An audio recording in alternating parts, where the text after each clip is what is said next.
Oh,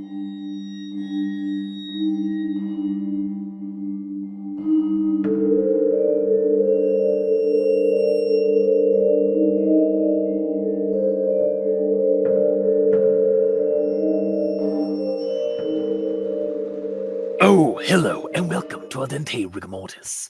I'm Review Cultist. I'm Mikey, the East End Evil. And I'm the gamer in yellow. And we're here to discuss those internet stories, most creepy and most pasta, and be critically silly doing it. And tonight we have Bigger Fish by WontThinkStraight. So, yep, this one's another story from the WontThinkStraight saga. It's on Reddit NoSleep. There's a whole archived list of them. And we'll leave a link in the description below where you can find them and such. And before we get too far ahead from here, let's give our initial recommendations. I am going to recommend this one. I am going to partially recommend this one. And here comes Gambit. I'm running the Gambit of like all the different options, apparently, because I'm not going to recommend this one. Okay. Well, let's find out why we ran the gambit of personal choices and options and opinions. Starting with the rundown. So WTS is with Steve from the previous story involving cracks and bones, helping take notes with interviews with a convicted murderer as part of Steve's post-grad psychology thesis. It's during these interviews with the imprisoned murderer, Malcolm, that we learn a bit more about Malcolm's shaky and sad spiraling past. How he left home young with a girl who turned out to not to be the love of his life and moved on away from him. And when he finally came home after gallivanting across the country, taking up odd jobs and such, he found that his old home was dilapidated as his parents were dead after spending a bunch of their money trying to locate him. Years went by, and after drowning himself in booze, he decided to drown himself for real in the harbor. But upon seeing the oceanic horizon and the boats bobbing in the surf, he decided there was something more to live for. So he sobered up and got himself some money to buy a boat so he could go out fishing at sea. A few more years on, and he was heading out to his favorite spot to fish when he came across a rich yacht with a family of stuck-up folks on his way to the fishing spot. Paying them little mind, he went on to his fishing spot that evening and was prepping in for a long haul, but then that trip was cut short on account of a storm that was coming in. On the way back to harbor, he found the yacht still in the place it had been left, and it was starting to list dangerously to the side as there was a gash at the water level on the boat. He decided to check in on the family and the people that were on the boat who were not responding to any of his calls or of his haulers out to it. And something just didn't seem right. And so he went on board. No one was there at first, as far as he could tell, but the door deeper inside had been bashed open as if from within. So he decided to explore further inside the actual yacht, and soon discovered that the family was still there, or at least their feet were in their shoes. It was a whole bloody affair, and as he panicked and fled the scene, the Coast Guard had arrived and placed him in custody, and soon he was in court for the murder of 6 people. Thing is, he confessed to doing these things and pleaded guilty, and pleaded insanity. As Steve and WTS ask why at the end of the session, as to why he pleaded insanity and wanted to go to prison, Malcolm stated that he figured he was safer in prison. That out there in the world, where this thing that had done this horrible thing to people had killed this family, it's always a bigger fish out there. So I'm going to stay here where it's all protected and secure in a prison. So, yeah, that's the end of the story. Good. He's got free housing, free food. He's like, I'm not. I may have pleaded crazy, but I'm not the crazy one. That's what they all say. Yeah. Exactly. But yeah, so that is bigger fish. I suppose we'll move on to everyone tolerates the grammar inquisitions at this point and forever. And yeah, I've got a couple here myself. Because friends don't let friends accidentally get murdered doing homework. And then the next paragraph goes into our first meeting with Malcolm was unproductive. Our thoughts mostly focused on trying not to get killed. Okay, so I referenced this quote here because in the story, we get like a whole blurb like at the beginning of like where it starts in media res. Or like we get like a cold opening at the start, and at the end of that first sentence I reference, it seems like it was a good spot where there should be like a dividing line or like a horizontal line before it moves on to the next scene where where they're actually interviewing Malcolm and stuff like that, not like setting all the prep work. You mean basically where it's like, and Malcolm was by far the most memorable. The interview had been set up by blah blah blah, like in between those two. Yeah, kind of like that. Yeah, or I'd even use that one as well. Yeah, that would work as well. Like that spot. But especially since the story does use a horizontal break line for a similar purpose. Like twice. Yeah, exactly. It uses it a couple of times. So, yeah, I think a horizontal line should have been placed in between some earlier paragraphs or lines. But I'll move on to the next thing I have. He decided wasn't ready to go yet. I think it's supposed to be he decided he wasn't ready to go yet. Yeah. And my next one here. No doubt that box will buy him a few favors. So, welcome to my tense talk, kind of. I feel like it should it remain no doubt that box will buy him a few favors, or should it be no doubt that box would buy him a few favors? Because at this point, I think most of the time the story was keeping to a past tense. Yeah. Would I guess? Yeah. If he was actively saying it in dialogue, those cigarettes will buy you a few favors. That makes sense, but he's not. Yeah. So, all right, and then my next one here. It was a chilly Saturday night. I was in happy mood. I was in a happy mood, or a happy mood. Unless this is supposed to emulate the jot form in which WTS is furiously transcribing these notes, which it does describe him like furiously writing in the notepad, like the story down right, in jot form. But yeah, this isn't a screenshot of that. Exactly, yeah.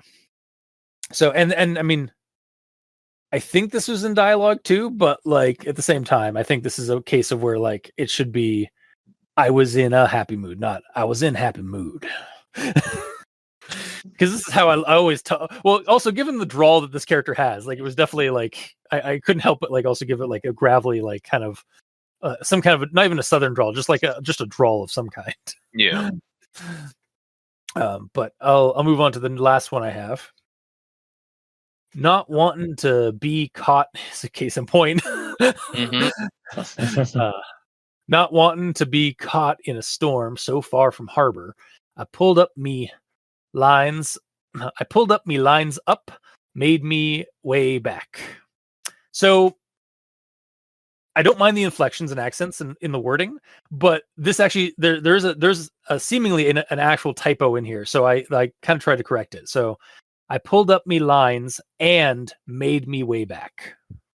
Instead of the up, so like I pulled up me lines, and then instead of up, made me way back. It should be and made me way back. So. Oh yeah, because it would either be I pulled me lines up, or I pulled up me lines, not I pulled up me lines up. Yeah, exactly. It's doubling down on ups. Yeah. Which I mean, maybe that's how he said it, but it just seems weird. But yeah, that's the end of my grammar inquisition. So, Mikey, the E stands for evil. All right. So I have a general one here. That quotation marks are missing, and based on Rule 3 of using quotation marks, which I found online, include an opening quotation mark at the beginning of each new quoted paragraph. Yeah. I was gonna let this go, but I even noticed that because I've seen it done in multiple novels where, like, when it's a prolonged monologue or something like that, and it's going by like paragraphs, they will have like the a quote at the beginning of the paragraph, and then continue on until the next one. So yeah, you're right. Mm-hmm. Yeah. Oh yeah, because it's just started and then keeps going, but it does the one paragraph, but it doesn't close it, and it continues because it is all through dialogue. Yeah, and it's always it's all the same guy talking. Yeah. Does this ever actually close? It must.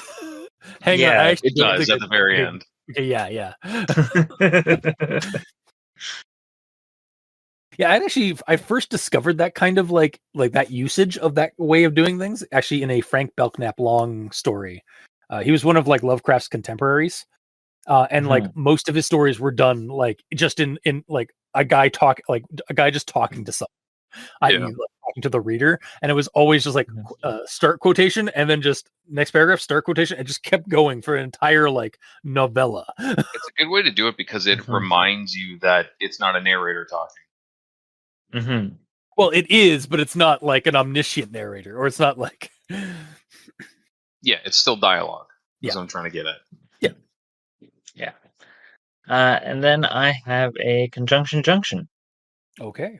And next stop, conjunction junction. Doot, doot. And Malcolm's was by far the most memorable.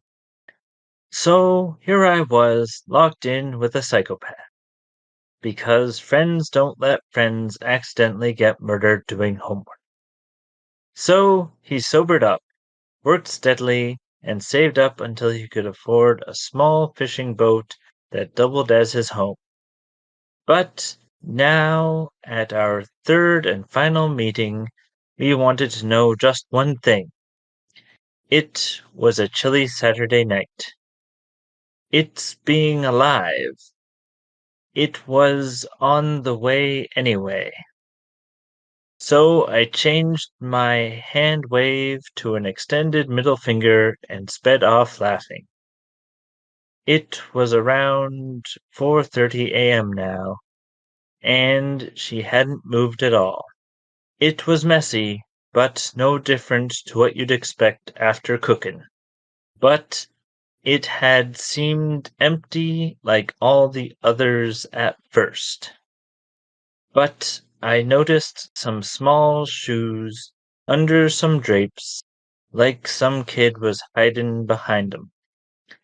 So I got in real close, then ripped the drapes away.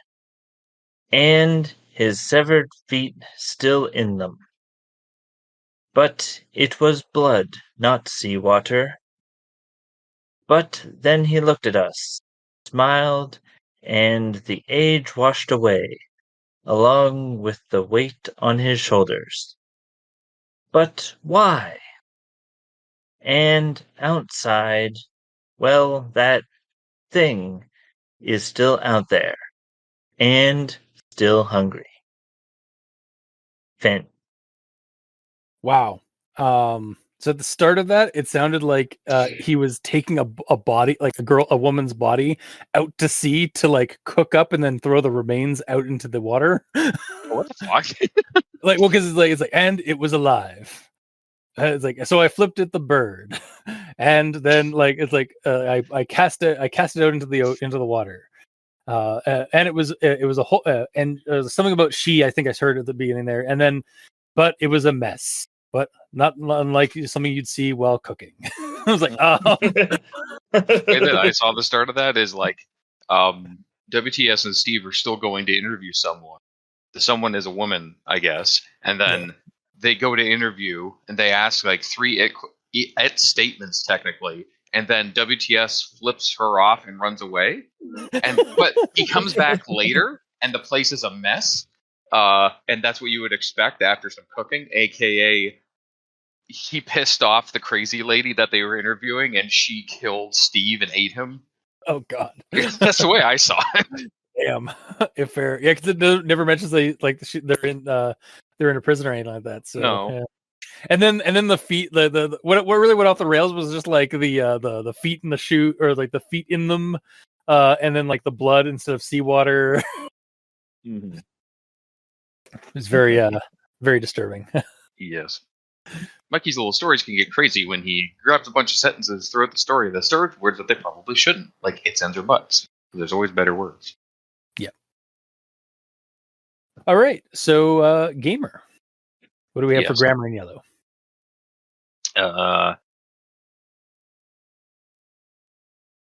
Was that one or two? That's one. Okay. Yeah, I got one. And I'm assuming I'm right here, but correct me if I'm wrong, which you will do anyways. I yelled out again to see if anyone was all right. Still no sound. Insider was another table set up with dinner. So I know that Malcolm speaks with a certain accent in his voice, but insider isn't the right way I would spell that, in my opinion, because he's referring to the boat. INSIDER is how it's spelled. But like the way it's written, it makes it sound like the table's name is Insider. Because like previously to this, he just mentioned the name of the boat, and then he gets on the boat. And he's like, Insider was another table set up with dinner. Like Insider is a table, is the name of a table. So like I would change it to either inside then space her would work, or inside space apostrophe ER to get like the drawl with it. Yeah, or even just like no space, just like inside apostrophe ER. Yeah, just if you're going for that, like it's like insider, like yeah, exactly. Yeah. But not insider, like insider. Like the actual use of just like the word insider doesn't work. I don't think. Like no, I wonder if this is basically autocorrect. Like WTS typed out inside apostrophe ER, and then autocorrect's like that's not a word. You obviously want this. Yeah, that's true. Especially given like all the other like accents that are used in the story. Yeah, that's all I got left for grammar. Okay, well, let's move on to actual thoughts. So I'm going to start with this one here. We've done our research, yes. We've gone through the court transcripts, but you never gave a motive. You never explained why you did it. And so this is like talking like, and at this point we know that like he's in prison for killing 6 people and stuff like that, and he pleaded and whatnot. And this is the point where I was like, it's going to be revealed at the end that the victims were monsters, isn't it? And then my update, I figured it was like not quite, but it was kind of a close reason. It's really not at all. Not I mean, a monster was involved. Well, yeah, but welcome to any story in this entire line of stories. Yeah, I mean, I was wrong, but like, there was a monster involved. But again, like, that's to be expected. So my next one here is, finally, he whispered, "Okay, I'll tell you. I wanted to tell someone, but couldn't. If you tell anyone else, though, I'll deny it, and then and tell them you're crazy, okay?" Okay, so before I started, it's like you tell anyone else about this. I honestly thought he was gonna go like something like trying to like I'll fucking kill you, or I'll hunt you down, some of that. That's like, if you tell anybody, like he's getting them to promise him not to tell anybody. To which I chuckle as I'm reading the story. Yeah, me too. Like especially since right after he said that, he freaking. I forget which one, immediately pulled out a notepad and started writing shit down. Like, I'm surprised Malcolm didn't go, you're not supposed to tell anyone. Why are you writing this down? Or just like Malcolm's like, really? Fuck it, whatever. Yeah. Like, if you gone like that, like it almost like feels like there should have been like that, a little bit of a response to that, but yeah, because like seeing them write this down, like they are absolutely going to tell people about this. Like, why would they write it down otherwise? Mm-hmm. Like it's one thing like to do that, but like I could see like it's like as I went, it's like we agreed as I flipped as I turned on the recorder on my phone in my pocket under the table. Yeah, if they're sneakily doing it, that's one way. But Yeah, but he like overtly literally, doing it. yeah, he like literally says he like pulls out a notepad and starts furiously writing Yeah. notes. Also, I feel like this is where the first line break should be, honestly, because this is when the actual story starts. yeah, that's Him being also true. told. Yeah, there's a couple of spots where like I feel like a line break could go. But Because there's like the intro part where it's talking about the situation, Mhm. and then the start of the day when they get the story, and then there's the start of the actual story, and then Yeah. the end of the story where there'd be a line break, and then the outro. Yeah. But I'll move on to the next thing I have here. Around 9:30, me radar picked up another boat. About 5 miles ahead. I'd never saw anyone out there. Eat so many chicken wings? Oh, sorry. I never saw a man eat so many chicken. Yeah. I never saw anyone out there in deep waters that time of night before. So I went to check it out. It was on the way anyway. I captured this because, and like I said before, I actually really don't mind the flaws in the writing here because, say it with me, guys, the way the character talks. Love it. All right, I'll move on to the next one I have. So I got in real close, then ripped the drapes away. There was no kid there, just his shoes, and his severed feet still in them, like something had ripped them from his body. I fell back and gagged.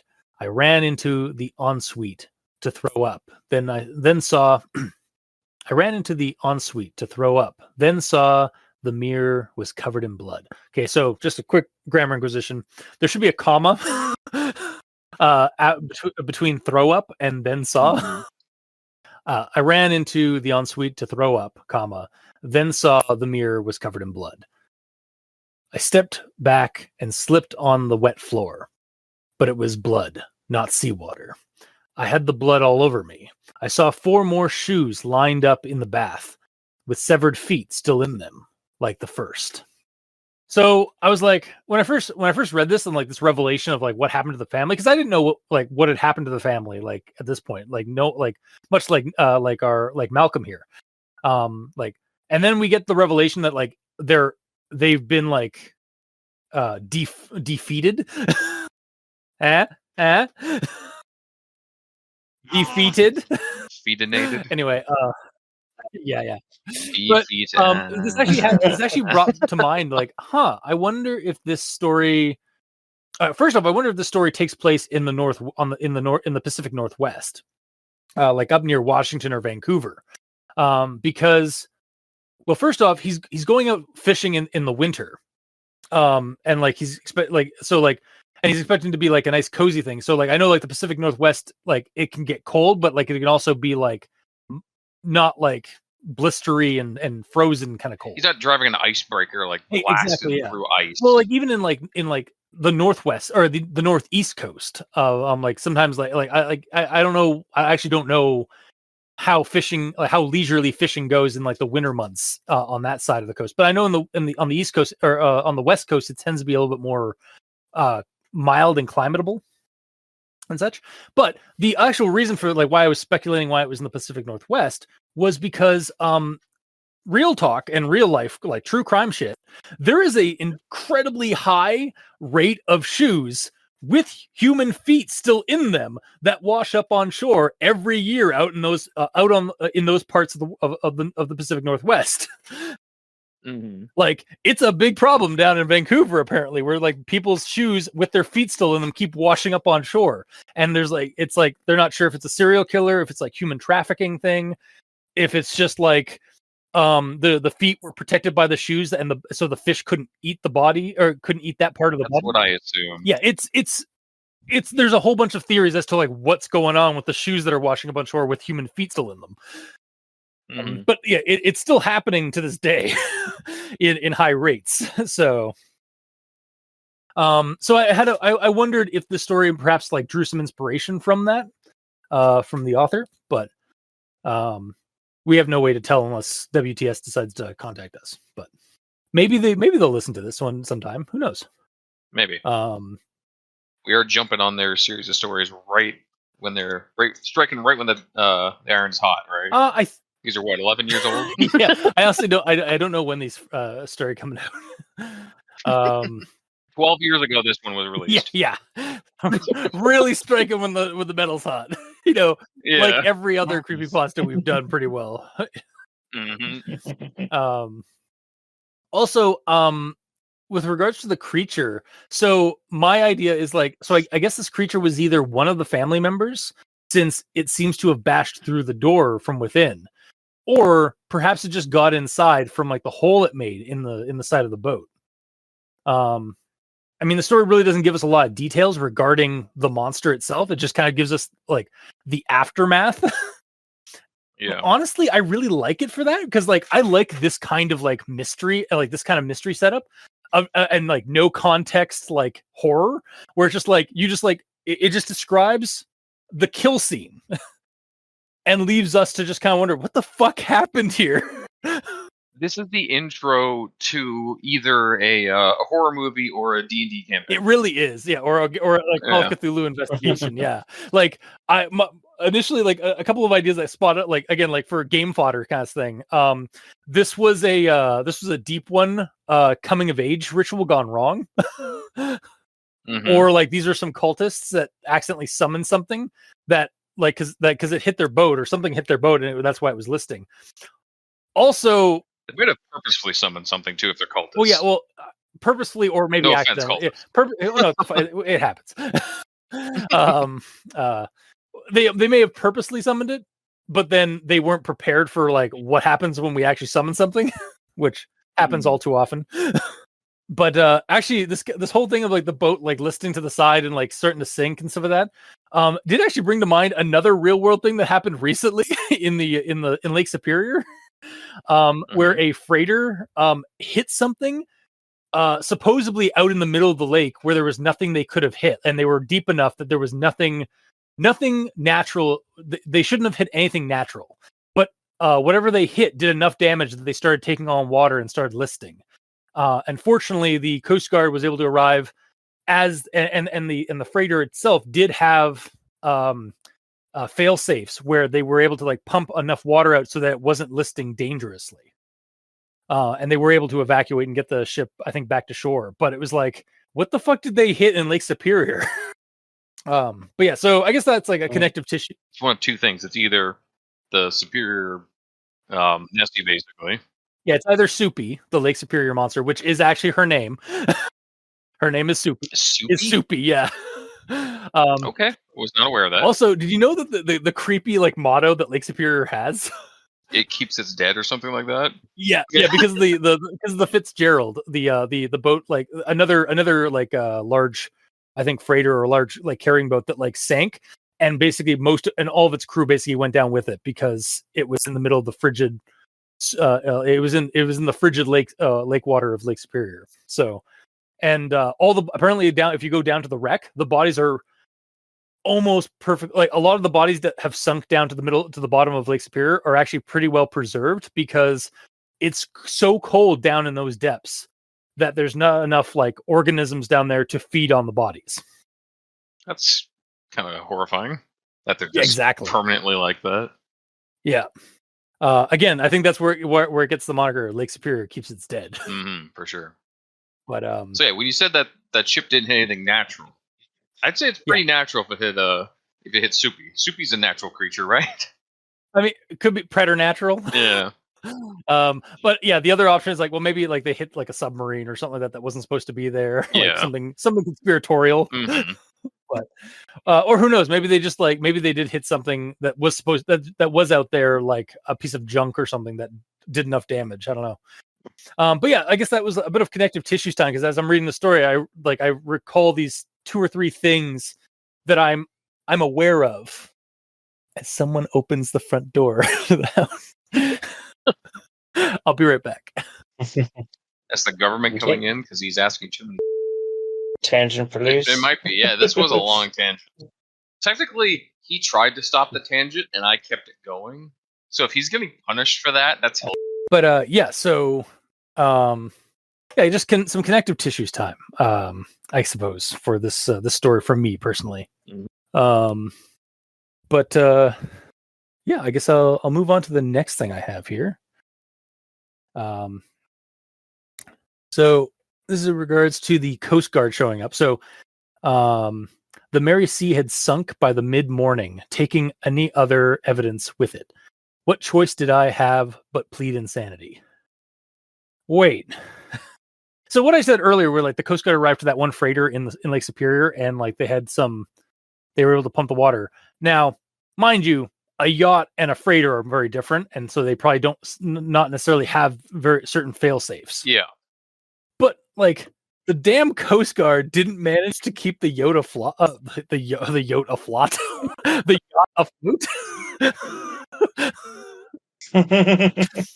The cops and authorities didn't grab evidence in time. Like I guess it is possible that it was just sinking too fast. Yeah. And like for the safety of the authorities and so, and like the people involved, like in the search, like they were able, they just grabbed what they could and got off before things got too bad. They were probably delayed with Malcolm because they thought that he was a murderer, so they were being like super careful with him and taking their time with him so they don't get killed, wasting precious time as the whole place is going under. Yeah. So yeah, it might have just been too fast to salvage like the boat and stuff like that, or like for things to happen. It just seemed kind of odd, like, and it had me like maybe just being a little conspiratorial again. It's like maybe the authorities were in on this, but I think it was just may have also just been a matter of like things happen, like just escalated so too quickly for the Coast Guard to like be able to take control of the situation. How'd they even show up in the first place? AKA, how'd they know that they were in distress? Yeah, unless somebody got a word out before Malcolm showed up.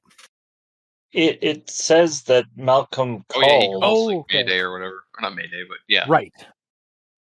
The boat equivalent. I forget what he said. That's good too, actually. Like he called before he went on the boat, right? Yes. Like as he was like, yeah. So he couldn't have investigated that long in the boat before the Coast Guard arrived. Like he said his fishing trip was like 3 hours away from shore. Man, the Coast Guard must have like been nearby, or like maybe the yacht was like closer to shore, I guess. Yeah, I don't know. There's some little leeway for like some plot holes to kind of start forming, some cracks in the plot a bit. Realistically, he was on that boat for how long? 10 minutes? Yeah, exactly.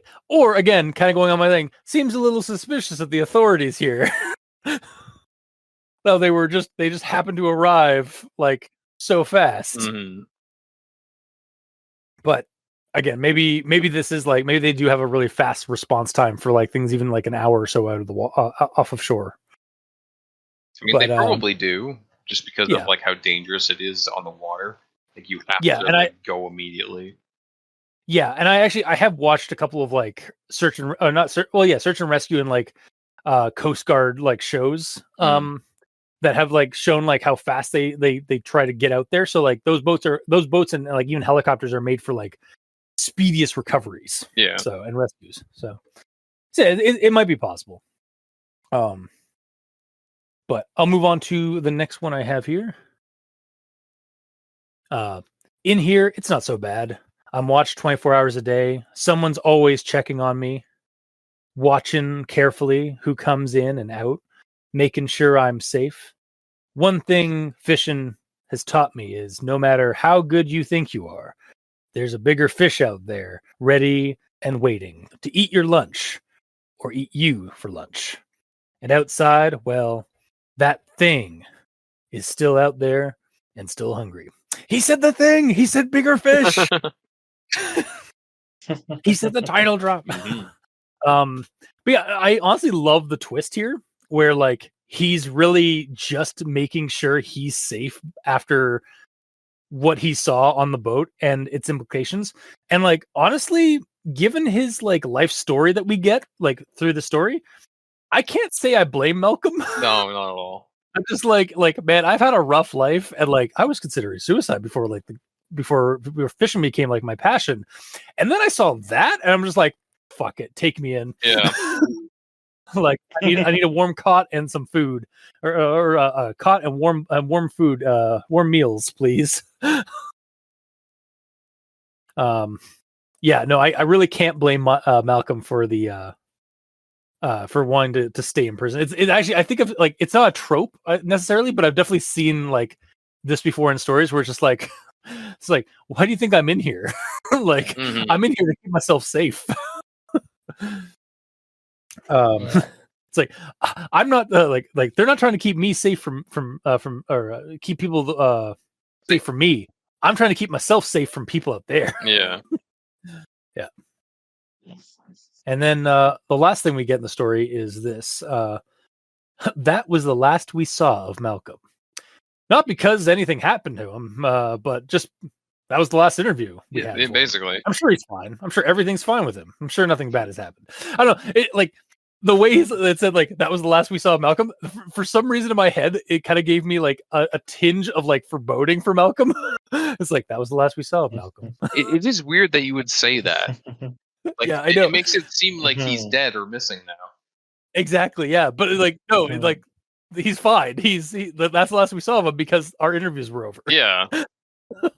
Like, he's probably still fine in the prison, right? Right? So, yeah.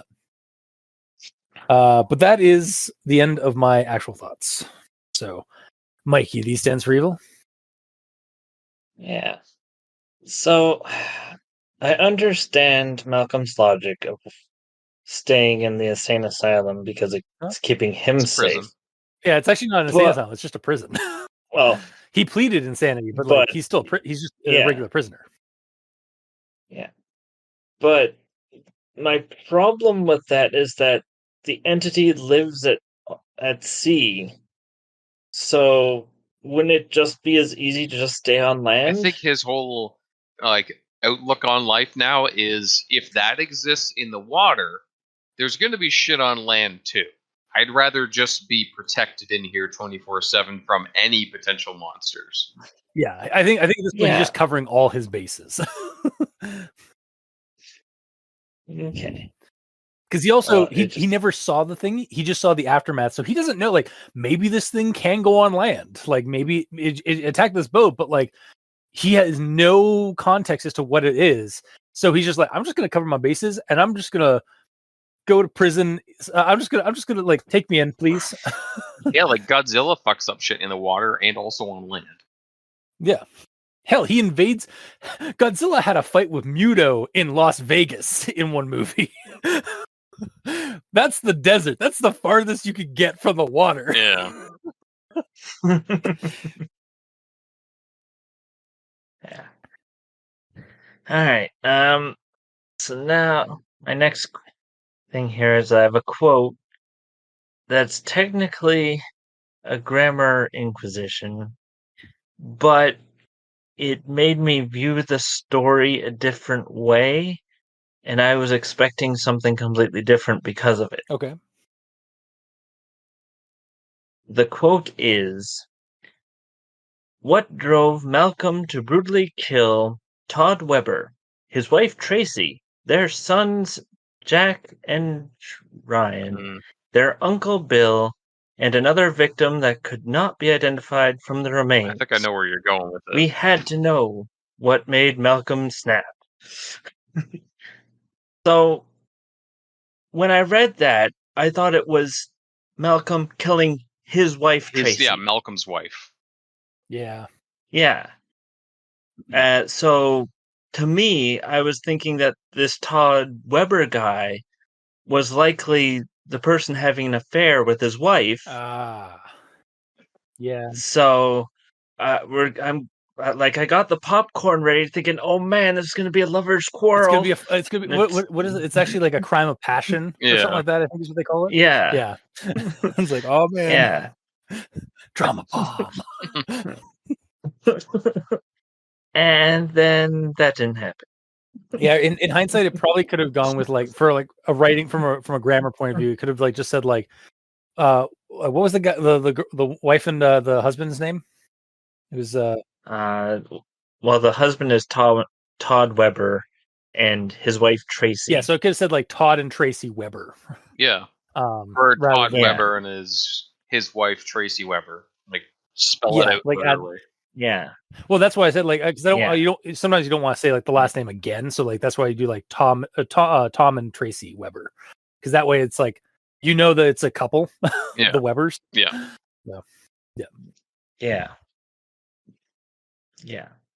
But yeah, so that's early on. So when it got later on, I was like, where's the quarrel? Mm-hmm.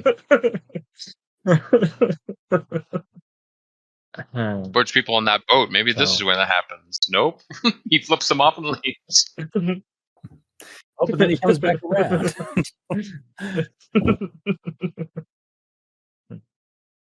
And what? It was his wife all along?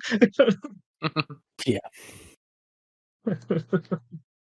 That's why they were so what was it? Rude, I guess Mhm. was the Yeah. word. Like Oh! that's why I gave them the finger. Also, I just remembered actually the reason it's just something that just like brought to mind. They also found like the reason why they suspected him of being the murderer is because they found 2 pairs of feet in his boat too, One pair. right? Yeah. Or yeah. Sorry, One one pair. pair. I meant like you know what I mean. Yeah, 1 pair. So it's 2 like feet. yeah, 2 feet in shoes. So it's like wait, so the creature was there like that. I actually just realized that the creature was like there the whole time while he was investigating too. Or the authorities are in on it. Again, go into the conspiracy theory. I don't know. What It doesn't make sense. Like there was no one else in his boat to be defeated. Yeah. No, I think what happened is like the creature like took a set of feet from the yacht and dropped it and planted it there to like to make him the culprit. Fucking stupid. I don't know why, but that also like on a plus side, it kind of sounds stupid, but at the same time, it also gives the creature a little bit more intelligence in that like he's giving himself an alibi in a way, or putting the blame on somebody else. Or maybe it's just a dumb creature and it's like, oh, I got these feet. I got to put them on the boat. Crap, there's 2 boats now.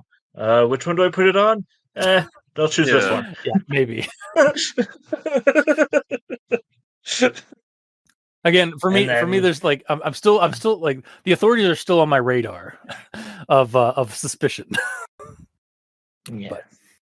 And then the other thing is that, or my last note here is that the monster doesn't seem like it's actually a fish. Oh, So I was expecting a big fish, but a big fish, like the hilariousness of seeing like Jaws jumping onto a yacht, just eating people down to their feet and then moving on. Yeah, honestly, I kind of got the impression for some reason in my head, I got the impression that this thing may not be aquatic, but like aerial, like it was able to fly or something like that. But I don't. That was just like something that kept popping up in my head, and I had to keep like stamping it down. I was like, no, like there's no evidence to that. But for some reason, it kept popping up in my head. Yeah. Again, we had known nothing about this creature aside from like the damage it did to this yacht and these people. Yeah, the problem is that you probably had that go into your head because the evidence does not point to it being a fish. Yeah. Except like because like there's a gash near the waterline that's like causing it to list. So like that I was like, well, maybe that's how the creature got inside, or it's one of the people that were inside the boat already, because the door to the outside of the boat was bashed in from within, as if something. It describes it as something large bashed open the boat from open the door from within. So that also could have been monster broke into the inside of the boat. Yeah. Because it busted the hole because it went in through the hole, and then people that were inside the boat didn't want to fuck around trying to unlock the door, and they just shoulder checked the door to get out of it. Yeah, it's very peculiar. Yeah. Also,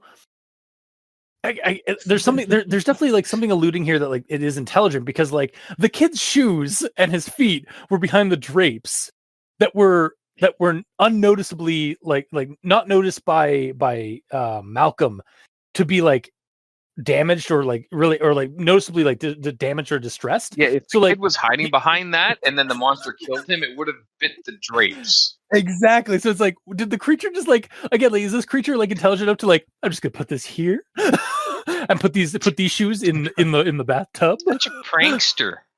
I know he's like he's like a serial that's why I think it's like almost like a serial killer mixed with like an actual monster. Yeah. Again, this is, but like at the same time, I really love that idea because it's like I just love the like what the fuck happened here. Like I love that feeling when I read this story.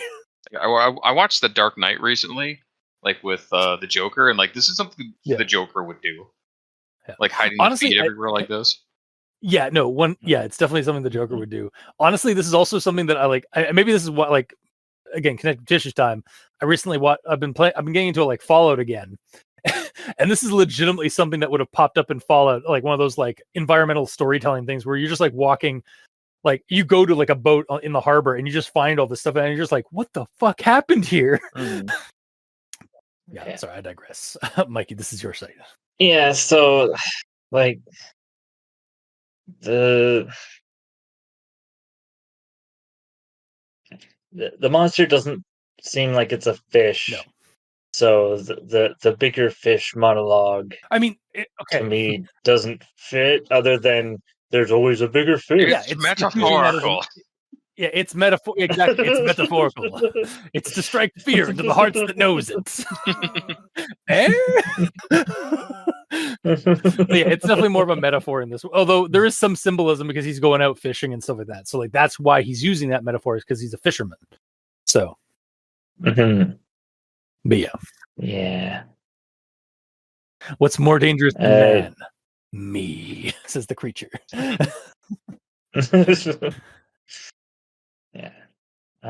So yeah, that's into my actual thoughts. Okay. Before Gamer goes on, I actually do want to bring up something that popped up as we were talking about this in my head. What if? Hear me out, guys. I was actually kind of similar, kind of close to when I was speculating this was a deep one ritual of adulthood gone wrong. So we only see that the people's like feet in their shoes are missing, right? And there's a lot of blood everywhere. What if this was in fact a deep one or merfolk rite of passage or like rite of maturity, and like merfolk can there is some lore where merfolk can take on human legs, and then they like change back, like they in sometimes in bloody fashion or gory fashion they change back to like fish legs or to a fish tail before jumping back into the water. What if like the family, like this rich family, were merfolk of some kind, and they were celebrating their kids like rite of passage, rite of maturity kind of thing, and the feet that are placed all around are actually just like what happened, the bit of biomass that is like discarded when they turn back into merfolk. So they're not actually dead. They actually transformed and left their yacht because it was time to return back to the sea.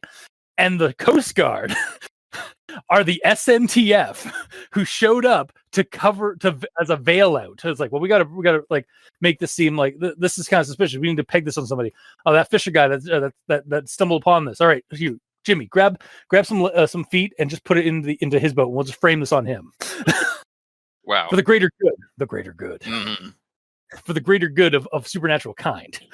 So, like in that idea, the child merfolk is like, he's like, okay, it's my time to turn, and then he goes behind the curtain. He's like, and then he like walks away from the curtain, but his feet stayed there, and then the curtain just blew back in position.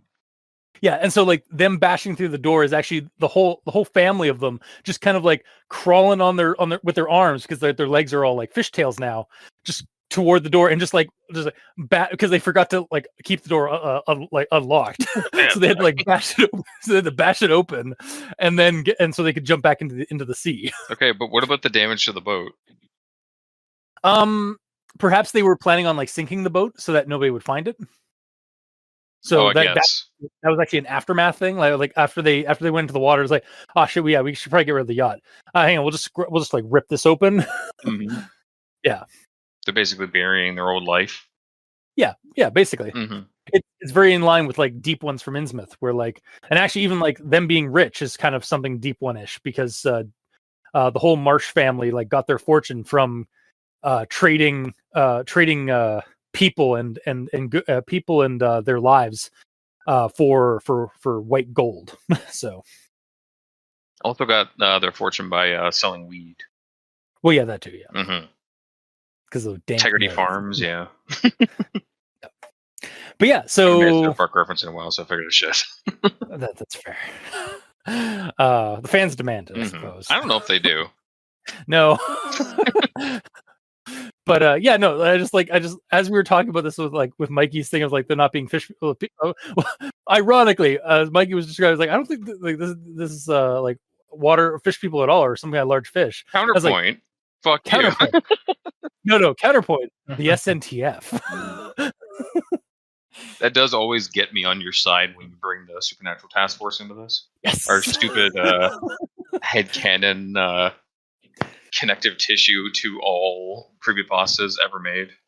Yeah, an organization that's just trying to help veil out like most of the supernatural entities of the creepypasta universes are actually like not evil. They're just like misunderstood. Mm-hmm. And the Supernatural Task Force is there to help them coexist with humanity. Mm-hmm.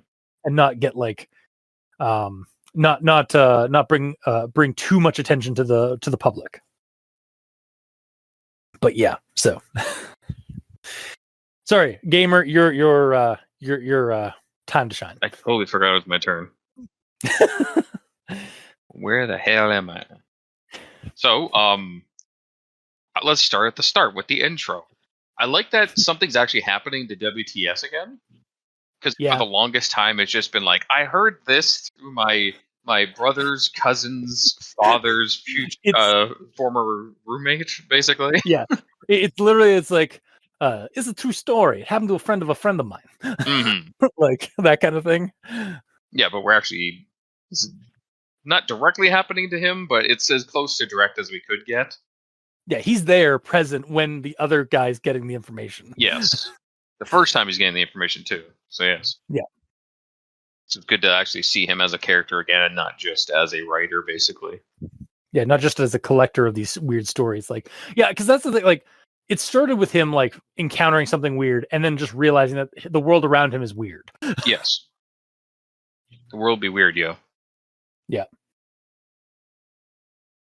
And then we get into the actual story being told, and Malcolm is out there and he's failing and he sees the big boat up ahead and he reads the name on it. It says, "She was the Mary C. I can see her name tattooed all fancy like on that classy ass of hers."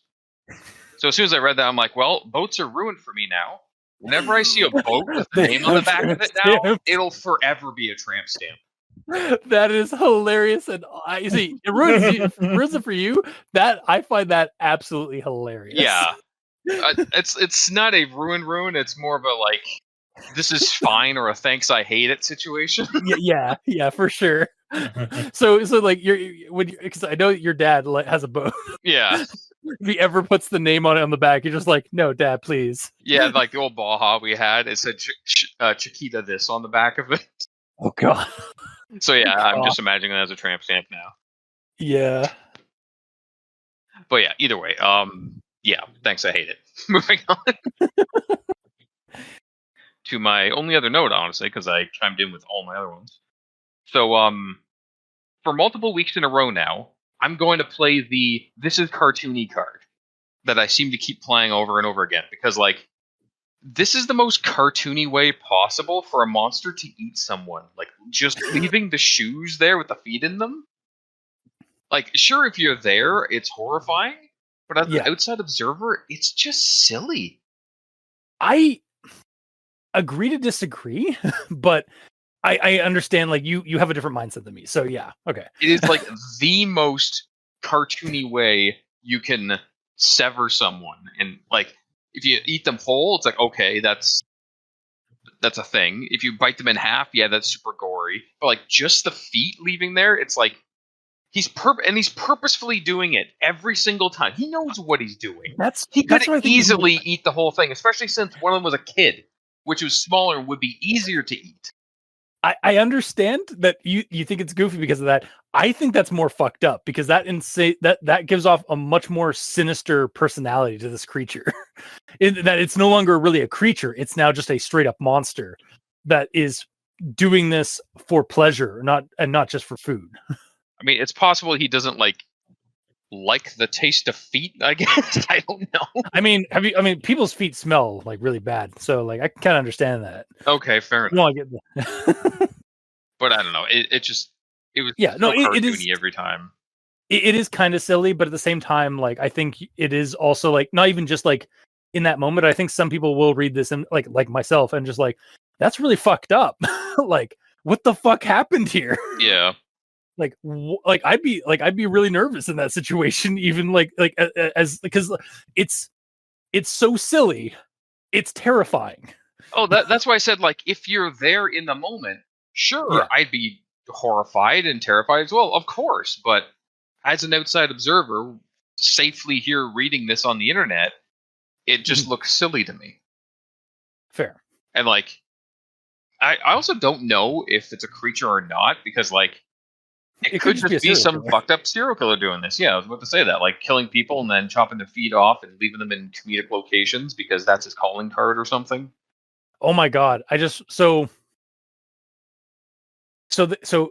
Malcolm drove past this yacht a few hours prior to showing back up and arriving to see that it was there again. In that time, somebody could have like showed up with a smaller, like more covert boat out here, got onto the yacht, killed the people in this fashion, maybe even dumped the feetless bodies into the ocean or put them into their own boat, and then even like drove it off. But then maybe they had scuba gear to go back to the yacht to break it or to damage it so that it would start sinking. And then they noticed that that another boat was showing up, i.e. Malcolm's boat was showing up. So they went under the water in their scuba gear, and they still had like some feet on them, or they saw some feet were like falling in the water. So they grabbed that and decided this was the perfect way to cover this up, is to blame it on somebody else. Again, see my SNTF situation. Yeah. But they tossed it. But it was the serial killer himself who like popped up from the water, dropped off the feet into Malcolm's boat, then went back into the water and swam to his boat. That's like, because it's nighttime at this point, so like you might not be able to see necessarily like a dark boat. Yeah. So yeah, this whole thing could have like literally been like a serial killer who was just like hiding in the shadows, literally, and like had like some gear to be in the water and such too. Because yeah, that's the other weird part is like there's a lot of stuff we don't know, and not knowing aids in it being creepy.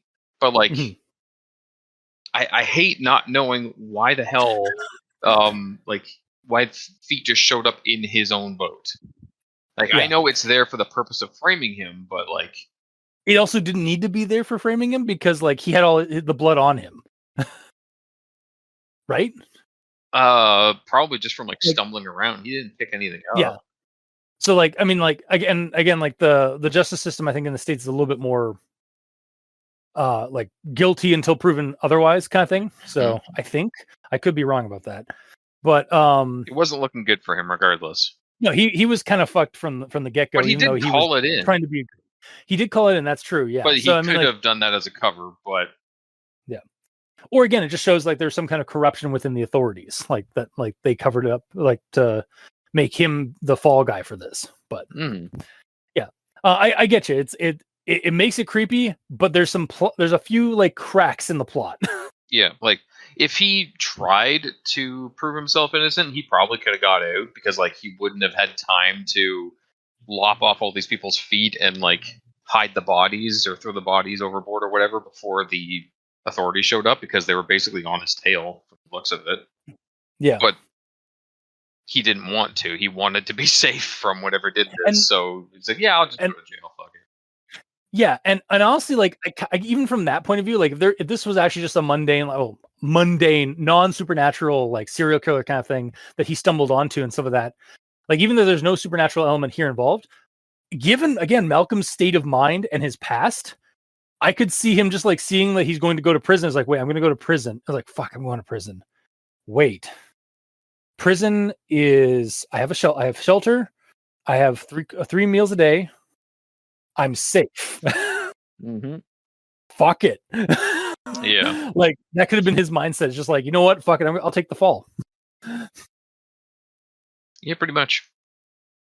And yeah, Like- to clarify for me on the creepy or the silliness aspect of this, the silliness aspect is because the thing is called Bigger Fish, and Yeah. when this thing is being described as killing people by like eating everything except the feet, I imagined it is a huge fish-like thing that just came up and bit these guys and ran away. But then it's written in a way that makes us say that this creature or whatever is purposely trying to frame him. So I imagine this huge fish like sneakily like going around and like picking up feet and shoes and like placing them places and going hee hee hee. Meanwhile, he's like this big horrifying fish. That's where the silliness is. That's fair. Yeah, you're taking it a little bit more literal because of the title. Yeah. Mm-hmm. Because like we don't know I get what you. happened. Like Yeah, no, we don't. It could have been that, and Yeah. that's silly. But because my initial headcanon was a large creature, not a humanoid. A humanoid Yeah. doing this is more creepy thing, but I saw it as more of an animal. yeah, that's true. And like at first, that's what you think it's going to be because of the title and the setup and stuff like that. But then you start seeing the details of the killings, and you're like, that doesn't correlate to an animal at all. Yeah, but I couldn't get it out of my head. The silliness locked in there. Yeah. But yeah, that's the end of my notes, basically. All right. Well, I suppose on to final thoughts. Yeah, I really dug it. It's short, and I could use some more. I am a Disney princess. I must have more. Mm-hmm. But I don't need more. I mean, maybe another story that progresses the plot thread here or the mystery, but like that's it. And even that is like, I think that might even do it. Like that might even like steal some of the magic that I, cause like these kind of stories where like, I don't get the context or I don't get the explanation as to like, what did this? I'm actually kind of fine with not knowing, just like leaving me to speculate what the fuck it is, because that's part of the mystique and the magic of, for me, of these kind of like horrific mysteries or these like killings and stuff like that out of context horror, not knowing what happened and just being given the aftermath. So yeah, I like the concept of the wrong place, wrong time for poor Malcolm. These stories seem to be really good, at least to me, about making sympathetic victims to the scenarios in play. Like, not as bad. Not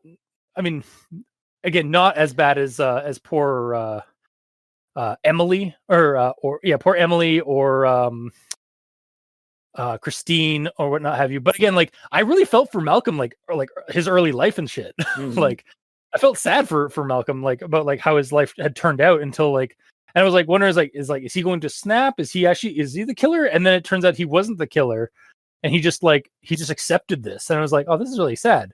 So like these stories have been really good at making sympathetic victims to make me actually care about the character that's talking or the character that's involved in this thing.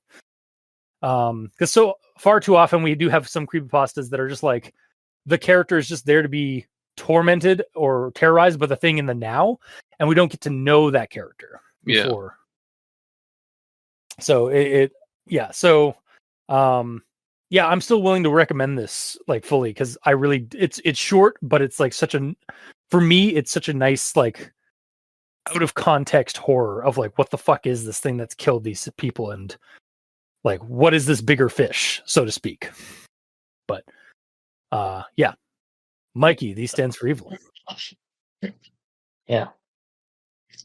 So the unfortunate grammar issue I had, which made me anticipate an entirely different ending. Yeah, really. Yeah, I mean that was also a good outcome if that had actually been the case. Yeah. Well, and that's entirely on me, so I'm holding that against myself. But You should. No, I'm kidding. but the fact that when you think about it, it's not a fish necessarily. Probably not. No. And like Gamer Neil pointed out, like why was the drape still there? Because the kid hid behind it, and now only his feet are there. Yeah. Like, You know, so it also makes me wonder if the feet in the tub were also like placed there, and they weren't just hiding in the tub, but they before when they were eaten or But there's a killed. 0% chance they were in that. Yeah, at this point, it was basically like we're dealing with some kind of a like either natural or preternatural serial killer. yeah. So yeah,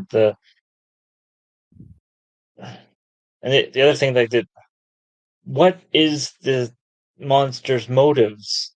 Like, it's very hard to determine whether, like, as Cultus said, that the monster's trying to frame the guy by putting feet in his boat. Yeah. But it just, I don't know what the monster's objective is, other than to eat and not feet. To eat but not feed, and then like just to like maybe hide its like cover its tracks, basically. Because tracks hide its tracks, and he doesn't eat the feet. I'll leave. And then the Malcolm being in the prison when he probably could have pleaded innocent and gotten set free, when his experience was on the water. So to me, he could stay on land and be perfectly fine until a land-based monster gets him. Yeah, I Now think that it's his also, eyes have been open to like the secret world going on, basically all the weird shit. Oh my god, this is all these stories have been basically just people opening their eyes to the secret world. Yeah. Also, like again, like something like yes, he could be free, but like how like is his life? I think he may have also like made a judgment call. It's like, would his life be better as a free guy after this, or would he just like basically just go off himself? Like, or was he better off? Like, did he think he had better chance of like living and maybe even thriving in prison, ironically, than being a free man where he has the freedom to just end it because his life's been so shitty, and then this big traumatic shitty thing happened too. So yeah, and effectively probably would have stolen like whatever joy he had from fishing after true. that. So like that was his like one motivation in life right before he was about to kill himself was the sea, and now that's been taken from him. So he's just like, fuck it, just bring me to prison. Worst case scenario, I die by lethal injection or something for the murders. Oh no, like that. Like I'm not saying that's a good thing, but like I'm saying like that's probably like how frail his mental state was, even like from at that point. So yeah, that's true. But I don't know. Yeah, actually. Yeah, all that. No, go ahead. Yeah, just gonna wrap up my thoughts. All right, so yeah, all that said, I'm still only gonna partially recommend this. Like, it does have some creepiness of what happened to the people on the boat, but it also, as Gamer pointed out, hilariousness of the feet being placed wherever and not necessarily where the people were killed. So yeah, it's still a partial. all right. And Gamer. Yeah, so as I said before, I saw it kind of silly because I envisioned the monster as a big animal-like monster creeping around, placing feet and stuff to be a little prankster. And again, it's all done with the creepiest of intentions and visuals, of course, but it's still nonetheless silly in my eye because we don't know what the creature is. As you said before, we assume it's a humanoid at some point if he's doing all this shit, but I couldn't get the image out of my mind. Mhm. So that's what it kind of stayed as, and that's what kind of ruined it for me, unfortunately. Because I couldn't get the silliness. I couldn't get past the silliness, like to get to the end, and like the payoff at the end. Like, I don't know if for how much like work is done in all the intro and all the time you spend with the characters and stuff, having it end or having the reveal of him not doing it, he just showed up and there was just feet there for reasons and someone framed him with feet, like that whole payoff to all the intro stuff that was all really well done, well written. I liked all the characters. I don't know, it didn't feel up to snuff to the rest of it for some reason for me. Probably because of the cartoony glasses I had on during the whole damn thing. So it's probably on me. But yeah, I like the whole reasoning of why we had the story. I liked that WTS was actually involved partially in this again, but the creep just fell flat on me, unfortunately. And that's why I'm personally not going to recommend it. I guess it's technically a partial because I liked everything up until the main point of the story, which is kind of unfortunate to say. Yeah. The writing's good, it's just it didn't hit me right, so I personally can't recommend it for if I was trying to recommend it to my clone would probably have the same result, so I would not recommend it. Okay. Then I guess that'll do it for this week's episode. So a recommendation, a partial recommendation, and a non-recommendation, depending on your perspective and opinion. And the cartooniness of the glasses that you have on at the time. Yeah. Again, your mindset. Yeah. If you've recently played High on Life and then you read this, probably going to be cartoony. Well, yeah, probably. Yeah. That probably didn't help. No, either. it didn't. Then meanwhile, I'm here like playing through Fallout games and where like there are so many just fucked up like post or like pre-war, post-war like skeletons in like weird locations or like raider like sadistic raider pranks that are just left in the wasteland, and you're just like, what the fuck did this? Like, why did somebody set up these skeletons to sit out on a couch and watching a mannequin? Like, what the fuck? But yeah, so yeah, that'll do it for this week's episode. If you like what you heard, or if you didn't, leave us a comment in the comment section below where this gets posted. We are mostly all on Twitter. Mikey is at the E stands for evil. The Gamer in Yellow is at the Gamer in Yellow, but without that W at the end because it's very long. Yeah. Also, he's very seldom on Twitter. I'm gonna check it right now. Yeah. My weekly check of Twitter. Yeah. And I'm at Review Cultist. I'm also on Blue Sky, so you can check me out there. And you can also send us emails at aldenterigamortis@gmail.com. That's ALDENTERIGAMORTIS@gmail.com, where you can also leave us suggestions for other creepypastas, spooky things, SCPs. You creep it, we'll peep it. Yeah.